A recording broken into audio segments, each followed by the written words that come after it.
और इस वक्त की ब्रेकिंग न्यूज आ रही है। शराब घोटाले में गिरफ्तार दिल्ली के पूर्व डिप्टी सीएम मनीष सिसोदिया थोड़ी ही देर पहले अपने घर पहुंचे हैं, जहां वो शाम 4 बजे तक अपनी बीमार पत्नी से मिल सकते हैं।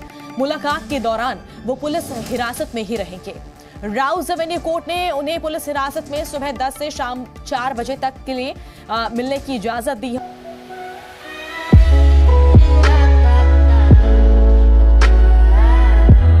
करारा जवाब मिलेगा, करारा जवाब मिलेगा। आज देखें कि अपनी बीमार पत्नी से मिलकर क्यों भावुक हुए मनीष सिसोदिया। गांधी की बेइज्जती करने वाले को खान सर का करारा जवाब। गोदी मीडिया को किसने कहा नेताओं का कैसेट। और रेवड़ी पे शिवराज मामा ने दिया मोदी जी को धोखा। वीडियो पसंद आए तो लाइक करिएगा।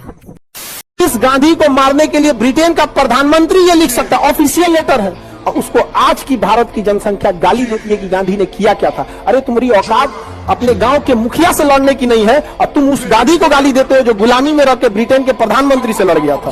ये हाल हो जाता है इस देश का। अजीब अजीब हाल है। जो लोग गांधी को गाली देते हैं ना, उससे कहिएगा अपने विधायक से वो सड़क बनवा के दिखा दो। 4 जूता देगा विधायक ना, तब समझ में आएगा गांधी को क्या हाल हुआ था यहाँ पर। जिस इंसान की हैसियत थी इंग्लैंड जाके पढ़ सकता था, आधी धोती पे जीवन बिता दिया। आपको मालूम है अमेरिका में एक राष्ट्रपति आया, बराक ओबामा। पहली बार अमेरिका के इतिहास में एक काला आदमी राष्ट्रपति बना है। गोरे लोगों का अमेरिका में वोट है 85%, काले लोगों का वोट है 15%, फिर भी काला आदमी राष्ट्रपति बन गया। जानते हैं क्यों? बराक ओबामा ने अमेरिका के लोगों से वायदा किया था कि अगर मैं राष्ट्रपति बनूंगा तो अमेरिका के भ्रष्ट नेताओं का पैसा जो विदेशी बैंक में है उसे वापस लाऊंगा। अमेरिका के लोगों ने उसको जिताया। जितने से बराक ओबामा जीतने के बाद उसने पहले ही 15 दिन में यह कानून बनाया और स्विस बैंक से 470 अरब डॉलर बराक ओबामा वापस लाया। 4490 अमेरिका के नेताओं का पैसा 470 अरब डॉलर अमेरिका वापस गया और उसने उस पैसे का इस्तेमाल देश की अर्थव्यवस्था में कर दिया। अब ये काम अगर बराक ओबामा कर सकता है तो भारत क्यों नहीं कर सकता? नहीं करते। जरूर कोई ना कोई पकड़ पड़े। तुम्हें शर्म है? कुछ शर्म आया है? इस वक्त की बड़ी खबर आपको बताते हैं। सरकार ने एलपीजी की कीमत पे 200 रुपए की कटौती कर दी है। अब इलेक्शन आ रहा है 24 का और दिसंबर तक सिलेंडर, पेट्रोल, डीजल इन सब की कीमतें घट जाएंगी। और ने 4 साल दबा के पैसा लेना है और फिर 6 महीना छूट देनी उसी पैसे में। जो बेवकूफ है उसको बेवकूफ बनाना ही चाहिए। बात तो सही है। सुप्रीम कोर्ट ने अयोध्या में केवल राम मंदिर बनाने का फैसला नहीं दिया था, थोड़ी दूर पर एक मस्जिद भी बनाई जानी थी जिसके लिए जमीन देने का आदेश हुआ था।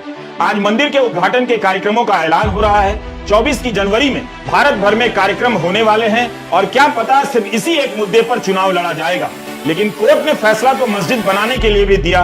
अगर दोनों साथ साथ बनते तो मोदी सरकार की विश्वसनीयता आज आसमान पर होती। लेकिन अयोध्या जाने वाला गोदी मीडिया का एक भी एंकर उस मस्जिद की जमीन का हाल लेने नहीं जाता है जो अब तक खाली पड़ी हुई है। प्रधानमंत्री यही क्यों नहीं कहते कि जिस अयोध्या में मंदिर बन रहा है वहां मस्जिद भी बन रही है? यह भारत की सहिष्णुता का सबसे बड़ा प्रमाण है। कहाँ है महंगाई? मैं तो मोदी सरकार से ये गुजारिश करूंगा कि पेट्रोल और डीजल का रेट 2000 रुपए लीटर कर दे। कोई डर नहीं, कागज चुकने वाला भी मोटरसाइकिल पे चला है और हम अमीर लोग भी मोटरसाइकिल पे चला। हमारे में मोटर कागज चुकने वाले में फर्क क्या रहा? 2000 रुपये लीटर तेल कर लोग गाड़ियां साइड में लगेंगी, हमारी गाड़ी चलेगी तभी तो पता लगेगा हमारी अमीरी। अबे साले रुको जरा, सबर करो। जो लेके साइकिल में घूम रहे हैं, साइकिल में छोटा टाइम भी रहे क्या चक्कर है ये? इतना अमीर आदमी है मैं तो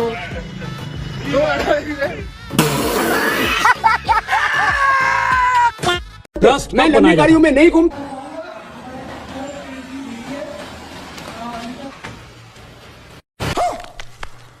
मैं कैजुअल ट्रेन में नहीं घूमता हूँ। ये तस्वीरें देख सकते हैं आप। हिपोक्रेसी की भी सीमा होती। 75-80 रुपए का पेट्रोल चाहिए कि 35 रुपए का? मैंने कहा अब आगे से पूछेगा तो 2024 का इलेक्शन आ रहा है। इस देश की जनता बजट तो पढ़ेगी नहीं, तो जिस देश की जनता बजट नहीं पढ़ेगी उससे राजनीति आप किस मुद्दे पे करोगे? जाति के ही मुद्दे पे करोगे, धर्म के ही मुद्दे पे करोगे, क्षेत्र के ही मुद्दे पे करोगे। तो ये भारत का एक बहुत बड़ा दुर्भाग्य है कि एजुकेशन 80% के आसपास पहुंच गई लेकिन दिमाग को जिंदा नहीं कर पाई। ये बड़ी अच्छी बात कही है। बात तो सही है। आखिर हम क्या नहीं कर सके कि सीवर की सफाई करते वक्त किसी की जान न जाए। स्वच्छता के नाम पर साफ सुथरी जगहों पर झाड़ू चलाकर फोटो खिंचा लेने से हमें प्रचार के अलावा क्या मिला अगर हमने सीवर की सफाई करते वक्त होने वाली मौत को काबू नहीं किया। अखबार 3 चीजों के लिए पढ़े जा रहे, बिजली कटौती, उठावना और राशि पर। प्रधानमंत्री कदम ताल करते तो मीडिया उसको मार्च पास्ट बताता। कोई मूल मुद्दों की बात नहीं है, एक कैसेट बजा देते। डीजल पेट्रोल हमारे हाथ में नहीं है, रुपया अंतरराष्ट्रीय कारणों से गिर रहा है, महंगाई बेरोजगारी के लिए कांग्रेस जिम्मेदार है, बाकी सारी समस्याएं नेहरू छोड़ गए, फिर भी कोई दिक्कत हो तो पाकिस्तान चले जाओ। आजकल हमारे देश में मुफ्त की रेवड़ी बांटकर वोट बटोरने का कल्चर लाने की भरसक कोशिश हो रही है।